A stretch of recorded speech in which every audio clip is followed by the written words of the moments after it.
नमस्कार मित्रों, हमने पिछली क्लास में जो क्रिया के बारे में पढ़ा, प्रकारों के बारे में पढ़ा, उससे आगे हम पढ़ने जा रहे हैं। एक बार वापस देख लेते हैं क्रिया के बारे में। सबसे पहले हम क्रिया की परिभाषा, वे शब्द जिनसे किसी कार्य का करना या होना पाया जाता है क्रिया कहलाती है।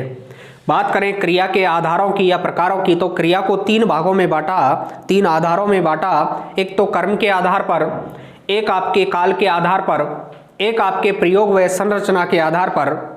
तो पहला जो कर्म के आधार पर बांटा गया, कर्म के आधार पर क्रिया को दो भागों में बांटा, सकर्मक क्रिया और अकर्मक क्रिया।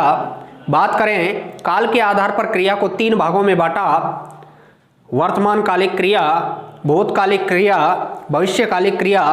प्रयोग व संरचना के आधार पर क्रिया को आठ भागों में बांटा, सामान्य, संयुक्त, प्रेरणार्थक, पूर्वकालिक, नाम धातु, कृदंत, सजातीय, सहायक। ये प्रयोग व संरचना के आधार पर क्रिया के प्रकार हैं।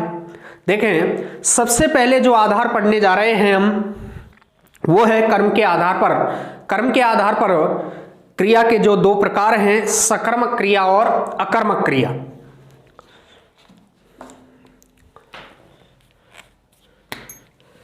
पहला जो क्रिया का आधार है वो है कर्म के आधार पर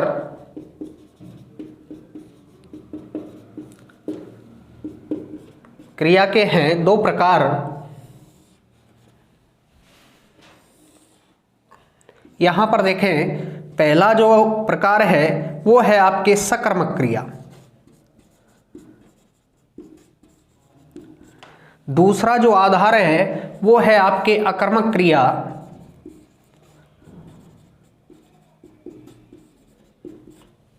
यहां पर देखें, सबसे पहले सकर्मक, से यानी होता है साथ यानी कर्म यानी कर्म, कर्म जिसके साथ है वो सकर्मक, ए यानी नहीं, कर्म यानी कर्म, कर्म नहीं तो अकर्मक क्रिया। तो ध्यान रहे यहां पर कर्ता प्लस कर्म प्लस क्रिया।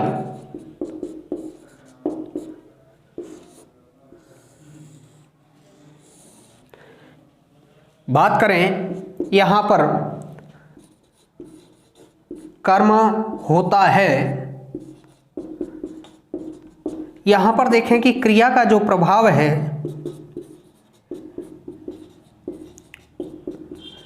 वो कर्म पर पड़ता है। जैसे उदाहरण की बात करें हम कि नीतू खाना बना रही है,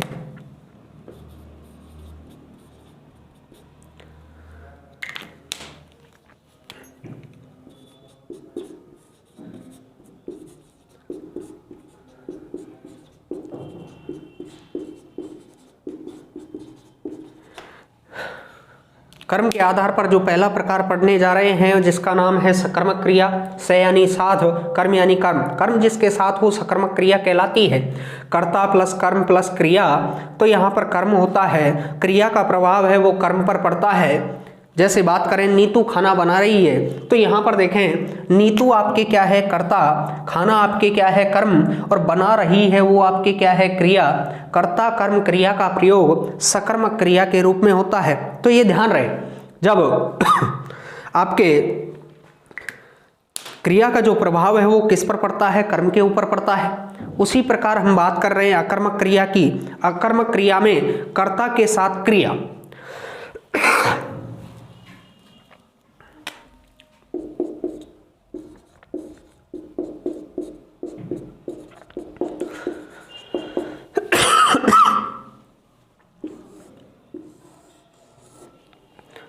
बात करें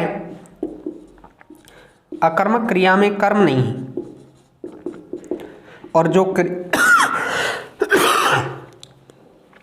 क्रिया का प्रभाव है वो कर्ता पर पड़ता है। जैसे उदाहरण के रूप में हम देखते हैं,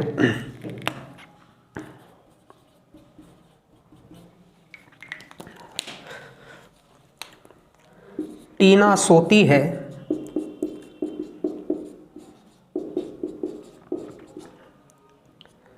गीता हंसती है,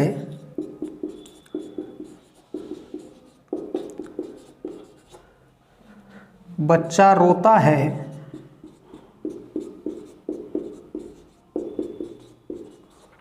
कुत्ता भौंकता है,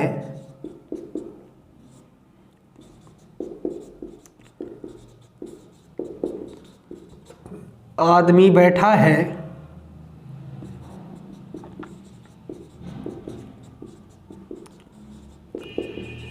तो यहां पर देखें उदाहरणों में टीना, गीता, बच्चा, कुत्ता, आदमी, ये आपके क्या है कर्ता। और कर्ता के तुरंत बाद देखा कि सोना, हंसना, रोना, भौंकना, बैठना, ये आपके क्या है क्रिया है। और कर्ता के तुरंत बाद जब क्रिया होती है तो क्रिया कौन सी होती है? अकर्मक क्रिया होती है। तो इसका विशेष ध्यान रखें। तो अकर्मक क्रिया, कर्ता के बाद क्रिया, कर्म नहीं होता और क्रिया का जो प्रभाव है वो कर्ता पर पड़ता है। जैसे टीना सोती है, गीता हंसती है, बच्चा रोता है, कुत्ता भौंकता है, आदमी बैठा है, तो ये जो सभी उदाहरण हैं वो आपके अकर्मक क्रिया के हैं।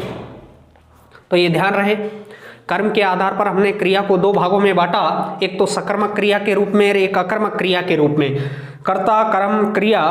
कर्म होता है, क्रिया का प्रभाव है वो कर्म पर पड़ता है। जैसे नीतू खाना बना रही है, नीतू करता है, खाना कर्म है और बना रही है क्रिया है। अकर्मक क्रिया की बात करें, कर्ता के तुरंत बाद क्रिया आती है, कर्म नहीं होता, क्रिया का प्रभाव है वो कर्ता पर पड़ता है। टीना सोती है, गीता हंसती है, बच्चा रोता है, कुत्ता भौंकता है, आदमी बैठा है। तो हमने देखा कि कर्ता के तुरंत बाद क्रिया का प्रयोग किया और जब कर्ता के तुरंत बाद क्रिया होती है उसको हम अकर्मक क्रिया कहते हैं। ध्यान रहे, एग्जाम में जो पूछा जाता है वो एक तो कर्म के आधार पर जो क्रिया के प्रकार हैं उनमें से पूछा जाता है और एक प्रयोग व संरचना के आधार पर जो क्रिया के प्रकार हैं उसमें से प्रश्न पूछा जाता है। ध्यान रहे, आगे देखें, काल के आधार पर जो क्रिया के प्रकार हैं वो तीन प्रकार हैं। पहला है वर्तमान कालिक, दूसरा है भूतकालिक और तीसरा है भविष्यकालिक।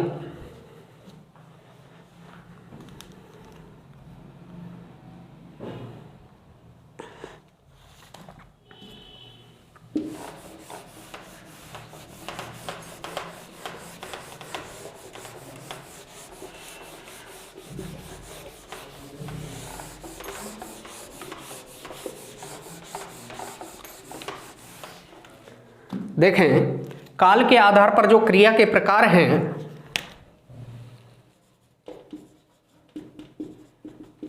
वो तीन प्रकार हैं।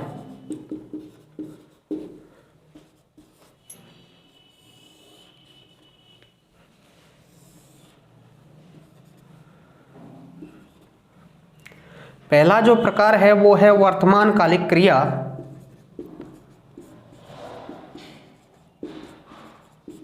दूसरा जो प्रकार है वो है आपके भूतकालिक क्रिया,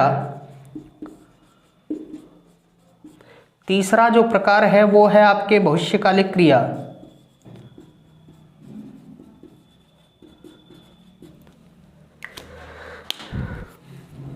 वर्तमान समय का बोध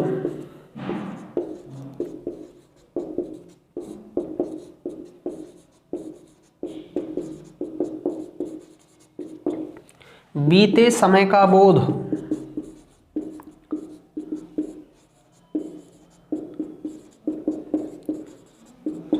और आने वाले समय का बोध।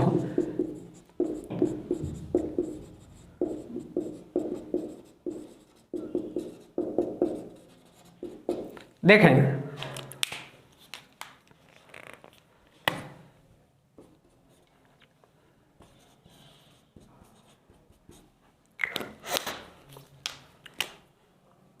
मोहन घर जाता है,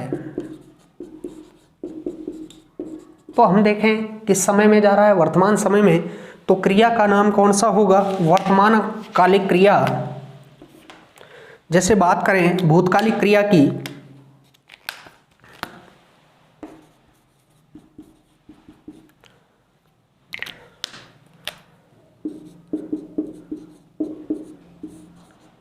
संतोष गई, तो यहां पर देखें गई कब गई? बीते हुए समय में गई, तो क्रिया का नाम क्या होगा? भूतकालिक क्रिया। जैसे बात करें आने वाले समय में, अशोक पत्र लिखेगा,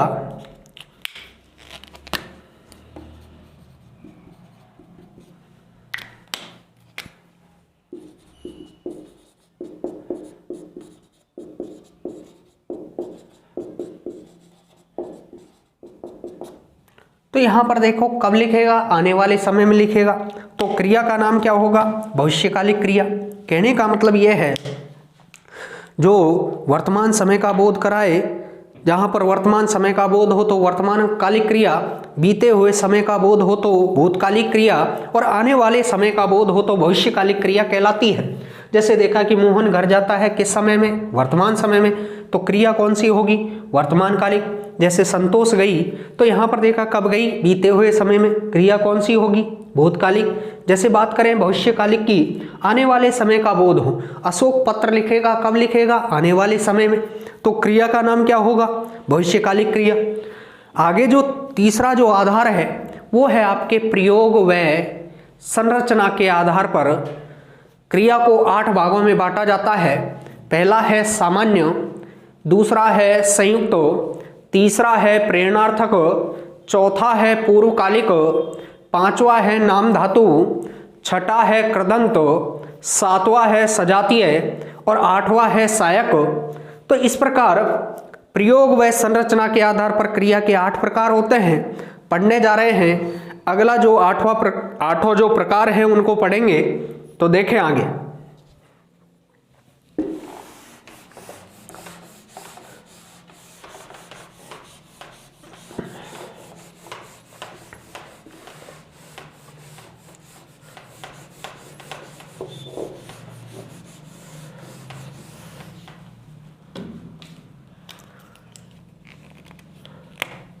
तीसरा जो आधार है वो है आपके प्रयोग व संरचना के आधार पर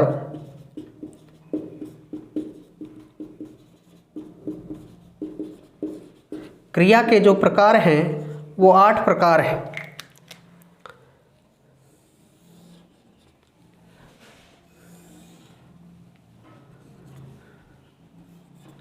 पहला जो प्रकार है वो है सामान्य क्रिया,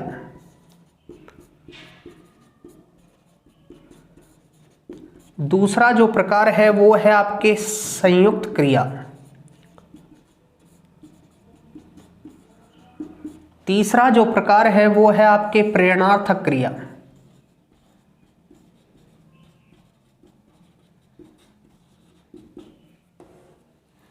देखें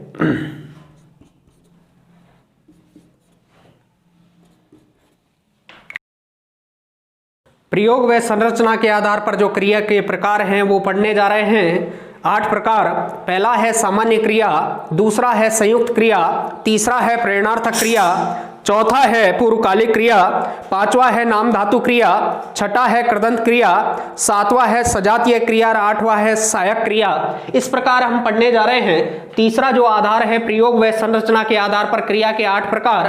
पहला सामान्य, दूसरा संयुक्त, तीसरा प्रेरणार्थक। सामान्य क्रिया कहते किसे हैं, वाक्य में एक क्रिया का जो प्रयोग किया जाता है उस एक क्रिया को हम सामान्य क्रिया कहते हैं। देखें यहां पर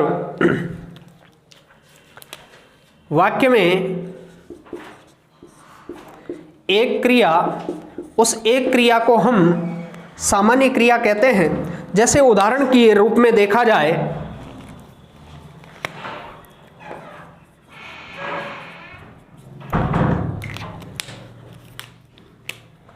महेंद्र जाता है,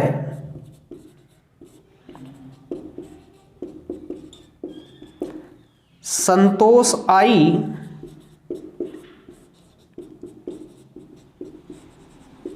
तो यहां पर हमने देखा वाक्य में जाता और आई कितनी क्रिया है, एक क्रिया है।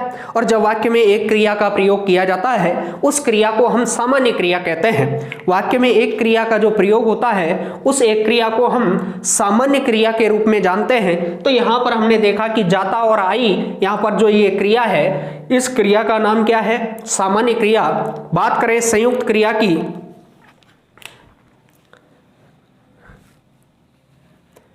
दो या दो से अधिक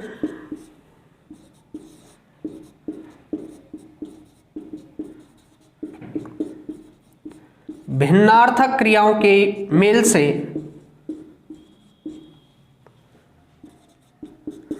भिन्नार्थक क्रिया का मेल कौन सी क्रिया? संयुक्त क्रिया। संयुक्त का मतलब होता है दो या दो से अधिक, पर दोनों क्रिया कैसी होनी चाहिए? अलग अलग होनी चाहिए। यदि वाक्य में दो क्रिया हैं और दोनों क्रिया या दो से अधिक क्रिया है और वो तीनों दो या तीनों अलग अलग हैं तो क्रिया का नाम होगा संयुक्त क्रिया। जैसे उदाहरण के रूप में देखें, जया ने खाना बना लिया।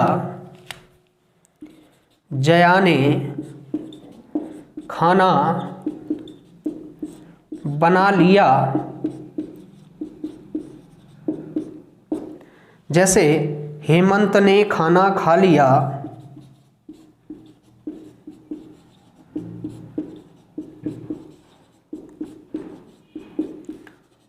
तो यहां पर देखें वाक्य में एक तो है बना और एक है लिया, दोनों क्या है? अलग अलग। और जब अलग अलग दो क्रिया का प्रयोग वाक्य में किया जाता है तो क्रिया का नाम होता है संयुक्त क्रिया। दो या दो से अधिक भिन्नार्थक क्रिया का यदि मेल है, अलग अलग क्रिया है, उस क्रिया को हम कौन सी क्रिया कहते हैं? संयुक्त क्रिया कहते हैं। एक है खा और एक है लिया, दोनों क्या हैं? अलग अलग। और जब दोनों अलग अलग हैं तो क्रिया का नाम होगा संयुक्त क्रिया। दो या दो से अधिक भिन्नार्थक क्रियाओं का यदि मेल है, भिन्नार्थक क्रियाओं के मेल से यदि कोई वाक्य बन रहा है तो उस क्रिया का नाम होता है संयुक्त क्रिया। बात करें प्रेरणार्थक क्रिया, कर्ता स्वयं ने कर किसी दूसरे को प्रेरित करे तो वो क्रिया कहलाती है आपके प्रेरणार्थक क्रिया। कर्ता स्वयं ने कर दूसरे को प्रेरित करे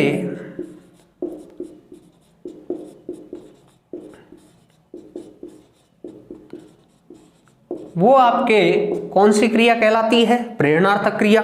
जैसे गीता सीता से पत्र लिखवाती है।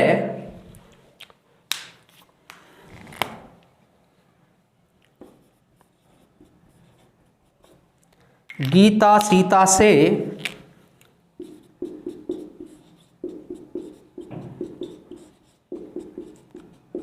पत्र लिखवाती है। हेमंत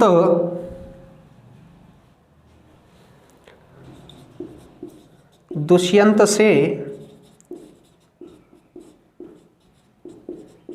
पत्र पढ़वाता है।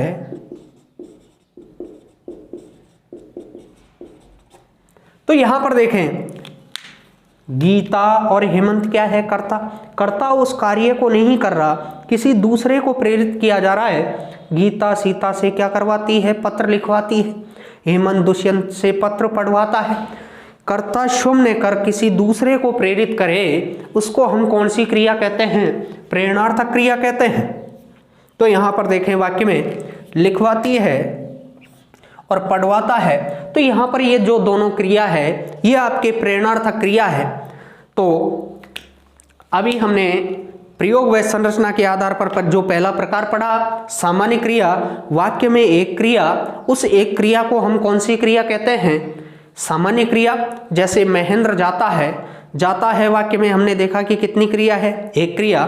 उस एक क्रिया का नाम क्या है? सामान्य क्रिया। जैसे संतोष आई, तो आई कितनी क्रिया है वाक्य में? एक क्रिया। और जब एक क्रिया है तो क्रिया का नाम होता है सामान्य क्रिया। बात करें दूसरा जो प्रकार है संयुक्त क्रिया, और संयुक्त क्रिया की बात कर रहे हैं हम। दो या दो से अधिक भिन्नार्थक क्रियाओं का यदि मेल है तो उस क्रिया को हम संयुक्त क्रिया कहते हैं। जैसे जया ने खाना बना लिया, एक तो है बना और एक है लिया, दोनों क्या हैं? भिन्न भिन्न हैं। जैसे बात करें यहाँ पर हेमंत ने खाना खा लिया, एक तो है खा और एक है लिया, दोनों क्रिया कैसी हैं? भिन्न भिन्न। और दो या दो से अधिक भिन्नार्थक क्रियाओं का यदि मेल है तो उस क्रिया का नाम होता है संयुक्त क्रिया। अगला जो तीसरा प्रकार पढ़ा हमने वो था प्रेरणार्थक क्रिया। कर्ता स्वयं ने कर किसी दूसरे को प्रेरित करे उस क्रिया को हम कहते हैं प्रेरणार्थक क्रिया। जैसे बात करें गीता सीता से पत्र लिखवाती है, तो गीता उस कार्य को नहीं कर रही है, दूसरे को प्रेरित किया जा रहा है, यहाँ पर दूसरे से लिखवाया जा रहा है। हेमंत दुष्यंत से पत्र पढ़वाता है। हेमंत स्वयं उस कार्य को नहीं कर रहा, किससे पढ़वाता है? दुष्यंत से। तो यहाँ पर लिखवाती और पढ़वाता जो क्रिया है वो आपके प्रेरणार्थक क्रिया है। अगली जो क्रिया है उसका नाम है पूर्वकालिक क्रिया। पढ़ने जा रहे हैं प्रयोग व संरचना के आधार पर क्रिया का जो चौथा प्रकार है, चौथा जो प्रकार है वो है आपके पूर्वकालिक क्रिया। पूर्व यानी पहले, पहले समय में जो कार्य हुआ है उसी का नाम क्या है? पूर्वकालिक। जैसे बात करें वाक्य में दो क्रिया, और जो दो क्रिया है उनमें से जो पहली क्रिया है उसी का नाम है पूर्वकालिक क्रिया। ध्यान रहे, पूर्वकालिक क्रिया में कर या करके शब्द जोड़ा जाता है, इसका भी विशेष ध्यान रखें। जैसे मोहन पढ़कर सो गया, मोहन पढ़कर सो गया, तो पहला जो कार्य हुआ है वो हुआ है पढ़ना, और दूसरा जो कार्य हुआ है वो हुआ है सोना।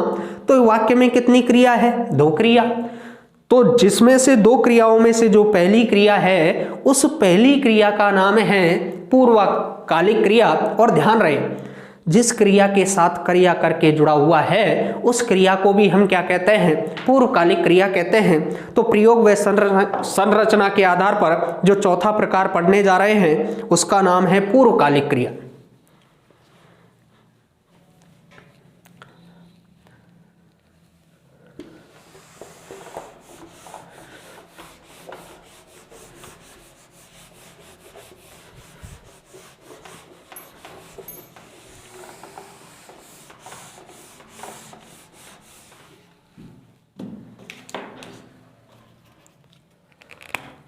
देखें, चौथा जो प्रकार है उसका नाम है पूर्वकालिक क्रिया।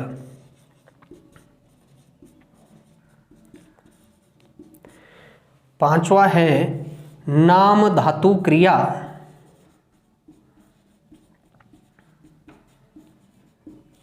और छठा है कृदंत क्रिया। तो यहां पर देखें, पूर्वकालिक वाक्य में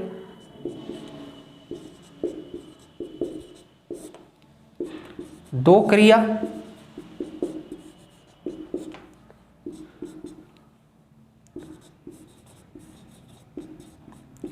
पहली जो क्रिया है उस पहली क्रिया को हम क्या कहते हैं? पूर्वकालिक क्रिया। ध्यान रहे, पहली क्रिया में कर या करके जोड़ा जाता है।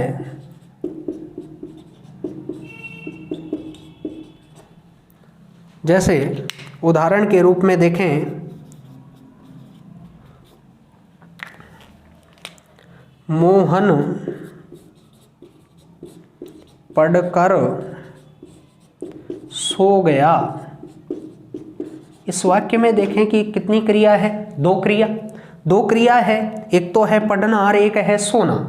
तो यहाँ पर देखें, मैंने कहा था कि दो क्रिया हो, उसमें जो पहली क्रिया है उस पहली क्रिया का नाम है पूर्वकालिक क्रिया।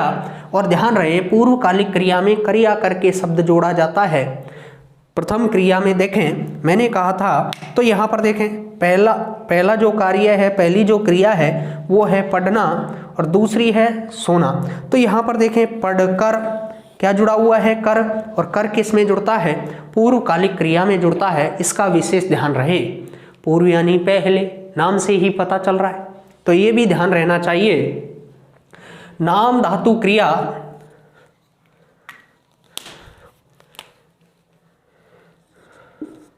वे क्रिया जो संज्ञा सर्वनाम विशेषण से मिलकर बने।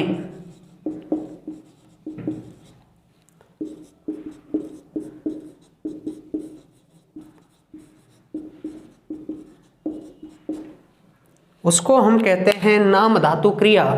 जैसे बात करें,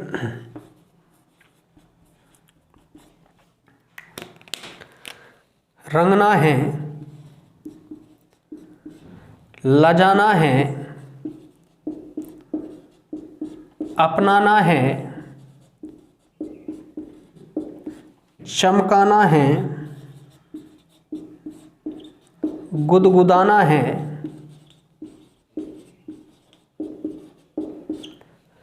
वे क्रिया जो संज्ञा सर्वनाम विशेषण से मिलकर बने।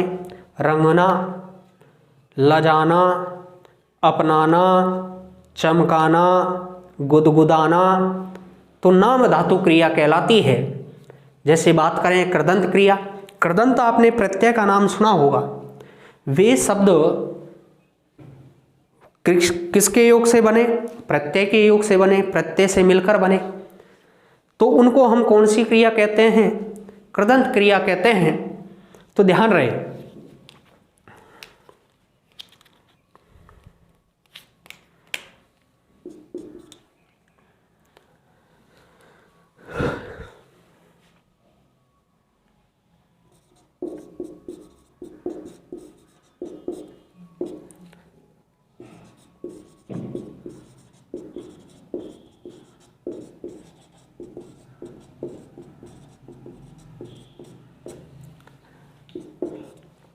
जैसे हमने लिया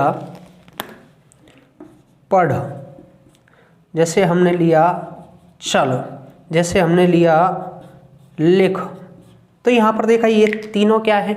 क्रिया है। इनमें यदि प्रत्यय जुड़ा हुआ है, पढ़ से पढ़ना, पढ़ता, पढ़कर, चल से चलना, चलता, चलकर, लिख से लिखना, लिखता, लिखकर, तो यहां पर देखें वे क्रिया जो प्रत्यय के योग से बने, प्रत्यय के मेल से बने, उसको कहते हैं हम कृदंत क्रिया। ध्यान रहे, पढ़ रहे हैं प्रयोग व संरचना के आधार पर मैंने बताया था कि 8 प्रकार सामान्य, संयुक्त, प्रेरणार्थक, पूर्वकालिक, नाम धातु, कृदंत, सजातीय और सहायक, जिसमें से हमने 3 प्रकार अभी पढ़े इससे पहले। चौथा प्रकार है पूर्वकालिक क्रिया। वाक्य में 2 क्रिया, और 2 क्रियाओं में से जो पहली क्रिया है जिसके साथ क्रिया करके जोड़ा जाता है, उस क्रिया को हम कौन सी क्रिया कहते हैं? पूर्वकालिक क्रिया। जैसे मोहन पढ़कर सो गया, पहला जो कार्य है वो क्या है? पढ़ना, और दूसरा जो कार्य है वो है सोना। तो देखा कि क्रिया करके किसके साथ जुड़ा हुआ है? पहली क्रिया के साथ जोड़ा जाता है। तो हमने देखा पढ़कर क्या जुड़ रहा है? कर। तो जिसके साथ क्रिया करके जुड़ता है, जो कार्य पहले होता है, उस क्रिया को हम पूर्वकालिक क्रिया कहते हैं। 5वां है नाम धातु क्रिया। वे क्रिया जो संज्ञा सर्वनाम विशेषण से मिलकर बने, वे क्रिया जो संज्ञा सर्वनाम विशेषण से मिलकर बने, उसको कहते हैं नाम धातु क्रिया। जैसे उदाहरण के रूप में रंगना, लजाना, अपनाना, चमकाना, गुदगुदाना, ये जो बने हैं वो संज्ञा सर्वनाम विशेषण से मिलकर बने हैं। तो क्रिया कौन सी कहलाती है? नाम धातु क्रिया कहलाती है। अगला है कृदंत क्रिया, और कृदंत नाम होता है प्रत्यय का। प्रत्यय का नाम होता है। तो हमने देखा कि वे क्रिया जो प्रत्यय के मेल से बने, उसको हम क्या कहते हैं? कृदंत क्रिया कहते हैं। जैसे बात करें पढ़ो, चलो, लिखो, पढ़ में ना जोड़ा पढ़ना, ता जोड़ा पढ़ता, और कर जोड़ा पढ़कर। जैसे उसी प्रकार चल में चलना, चलता, चलकर, लिख में लिखना, लिखता, लिखकर। तो कहने की बात यह है कि प्रत्यय के ईमेल से जो क्रिया बनती है उसको कहते हैं हम कृदंत क्रिया। तो ये 6ठा प्रकार पड़ा, और 6ठे प्रकार से आगे की ओर बढ़ रहे हैं 7वें प्रकार की ओर। और 7वां प्रकार है आपके सजातीय क्रिया। सजातीय,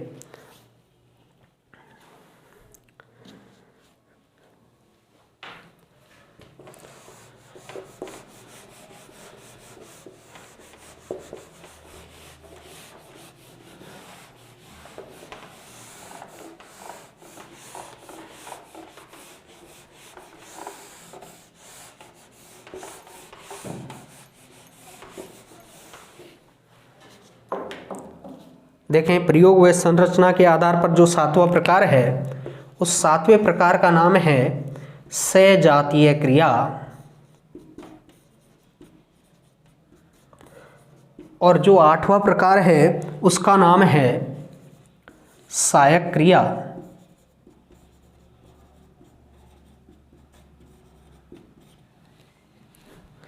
जैसे बात करें सजातीय, जिसका कर्म और क्रिया, वाक्य में जो कर्म और क्रिया होती हैं वो एक ही धातु से बने, एक ही क्रिया से मिलकर बने।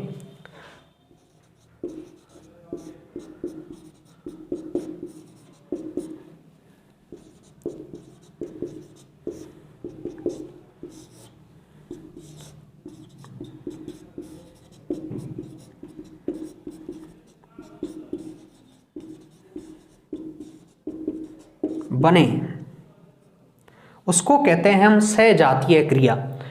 वाक्य, ऐसा वाक्य जिसमें कर्म और क्रिया दोनों एक ही क्रिया के मेल से बने, उसको हम कहते हैं सजातीय क्रिया। जैसे उदाहरण के रूप में हम देखें,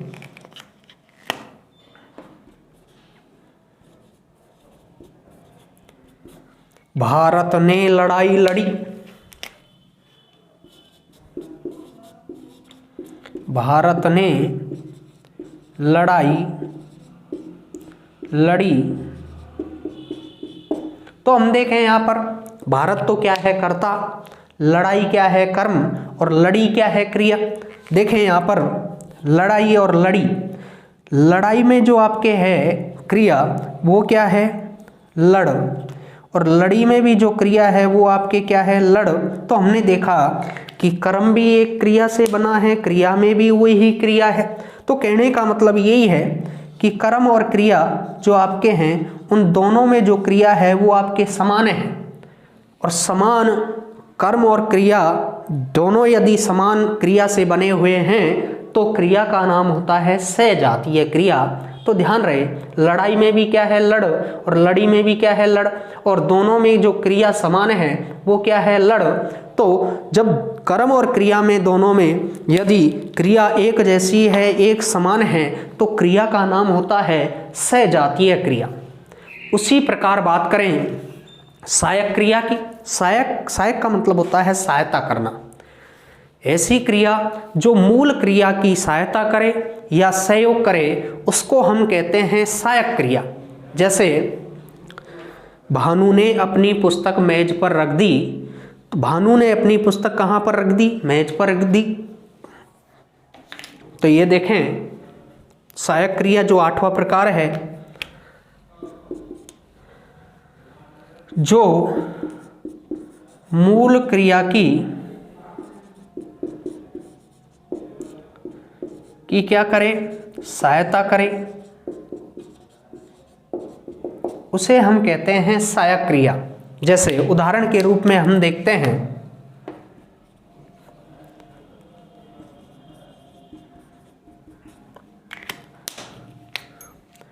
भानु ने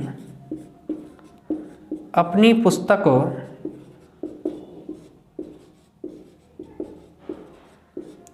मेज पर रख दी। तो यहां पर देखें जो मूल क्रिया की क्या करे, सहायता करे। तो यहां पर देखें मूल क्रिया कौन सी है, मूल क्रिया तो है आपके रख, और सहायक क्रिया क्या है, दी। इस रख की सहायता कौन सा कर रहा है, दी। तो यहां पर मूल क्रिया की जो सहायता करती है उसको हम क्या कहते हैं, सहायक क्रिया कहते हैं। जैसे अरविंद पढ़ता है, तो यहां पर देखें मूल क्रिया तो है पढ़ना, और उस पढ़ने की सहायता कौन कर रहा है, तो यहां पर जो है वो क्या है, आपके सहायक क्रिया है। तो कहने का मतलब यही है जो मूल क्रिया की सहायता करे या सहयोग करे उसको हम क्या कहते हैं, सहायक क्रिया कहते हैं। तो देखें अभी हमने जो 7वां प्रकार पढ़ा सजातीय क्रिया, वाक्य में कर्म और क्रिया एक ही क्रिया के मेल से बने उसको हम कहते हैं सजातीय क्रिया। जैसे भारत ने लड़ाई लड़ी, तो भारत तो करता, लड़ाई आपके कर्म और लड़ी आपके क्रिया। लड़ाई में भी लड़ आपके क्रिया है और लड़ी में भी आपके क्या है, लड़ क्रिया है। और दोनों कर्म और क्रिया एक ही क्रिया के मेल से बने हैं। और जब दोनों कर्म और क्रिया एक क्रिया के मेल से बनते हैं तो उसको हम कौन सी क्रिया कहते हैं, सजातीय क्रिया कहते हैं। आठवां जो प्रकार हमने पढ़ा, सहायक क्रिया, जो मूल क्रिया की सहायता करे उसको हम सहायक क्रिया कहते हैं। जैसे भानु ने अपनी पुस्तक मेज पर रख दी, तो यहाँ पर रख तो क्या है आपके मूल क्रिया, और जो दी है वो आपके क्या है, सहायक क्रिया। क्योंकि मूल क्रिया की जो सहायता करे उसको हम क्या कहते हैं, सहायक क्रिया कहते हैं। देखें, क्रिया के बारे में आज पढ़ा, अब तक हम पढ़ चुके हैं।